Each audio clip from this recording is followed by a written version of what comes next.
Hey, it's Kent from TransformYourGame.net here with the winner of the Pax South Transformers Tournament, Richard Wyatt. Hi guys, I'm Richard.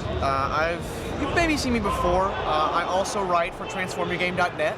I'll likely have an article going about this later on in the week, based out of Austin. So Pax South 2020 is basically in my backyard. It was nice to come down to a cool event, and I'm thankful for Pastimes to hosting it. Awesome. What did you qualify for the final event on Sunday with? Well, I have a bit of an attachment to the card Captain Jetfire from Wave 4. I've used him for basically every major tournament that I have played thus far, and he's provided me with a good finish every single time. I figured play what you know. If it ain't broke, don't fix it. To represent the old adage. And yeah. So what did you play today for the finals? I played basically the same deck. I played in 2 of the qualifying events, which you had to go 4-0 in to qualify. The first one, I started the side character for a 2-tall Jetfire deck as being aimless, but the one I actually won, I qualified maining Thrust from Wave 2, believe it or not.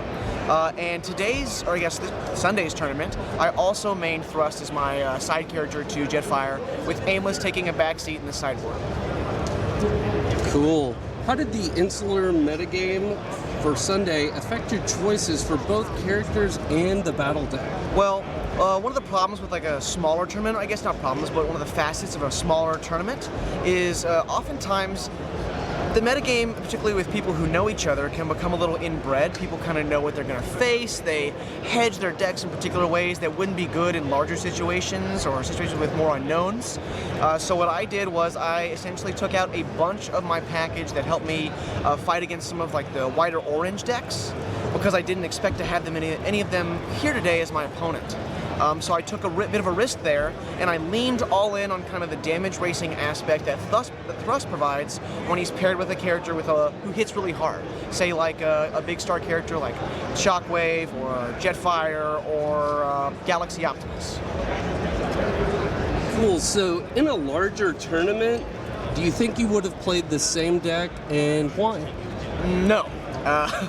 If today were a top 16, I think like Pastimes intended for it to be, I don't think there's any chance that I would have played quite so aggressively built of a version of Jetfire.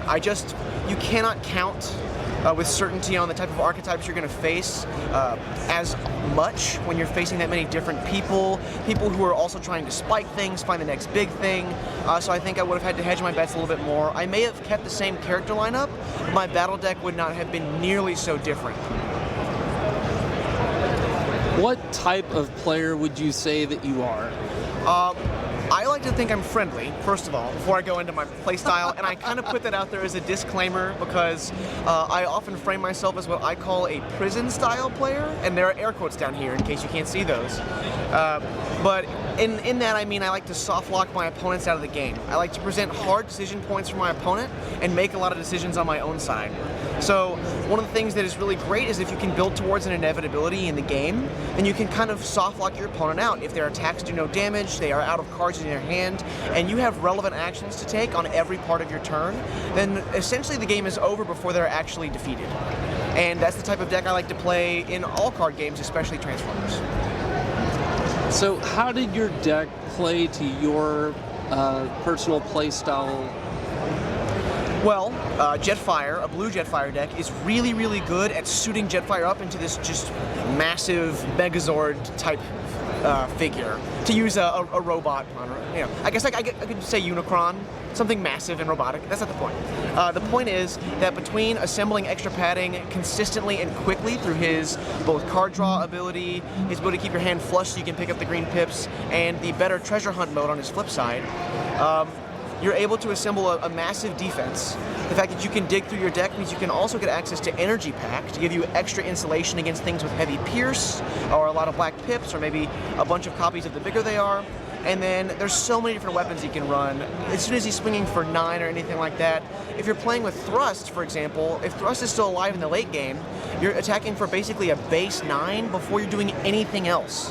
Before either character has a weapon, or if there's a Matrix of Leadership in play, or anything like that. So I think it leans into my playstyle in that Jetfire provides inevitability and kind of locks my opponent out of a combat step. Other than Thrust, were there any other cards, say, in your battle deck that seem to be standout cards for you? Oh, absolutely. I would say the primary one would be Energy Pack.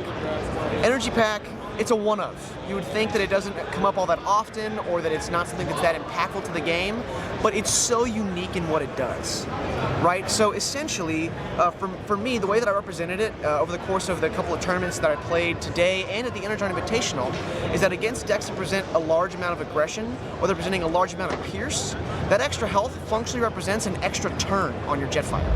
So because extra turns are so powerful, and they're limited in this game to one, but because getting a functional one happens, it doesn't actually affect that. It's not the point, I just wanted to present the rule set while it exists.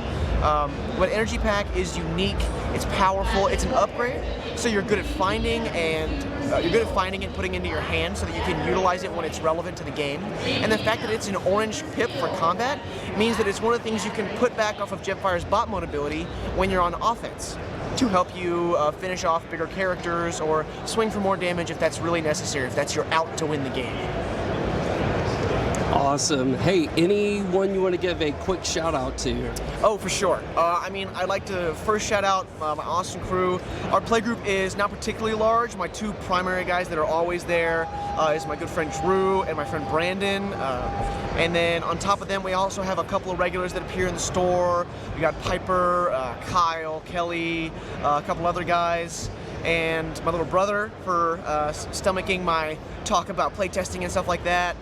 I'd like to shout out my girlfriend for letting me come to PAX this year. That was kind of a late decision and didn't go over super well in the beginning, but we got here and it let me have fun playing a great game, hosted at an awesome event with people I really like. So I think that's all the shout outs I've got. Any last words on favorite characters? Well, I mean, Jetfire, obviously. Jetfire is obviously my favorite character. As far as other characters besides that, I mean, I really, really hope someday that we get Drift in the game. He's my favorite character from the lore, from the IP.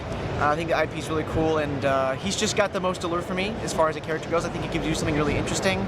But for as far as what I played, definitely Jetfire. I've been a Jetfire guy the whole time, and I'll maintain that way until he is no longer good. All right, well, thank you, Richard, and congrats once again on your win today. Thank you so much, Ken.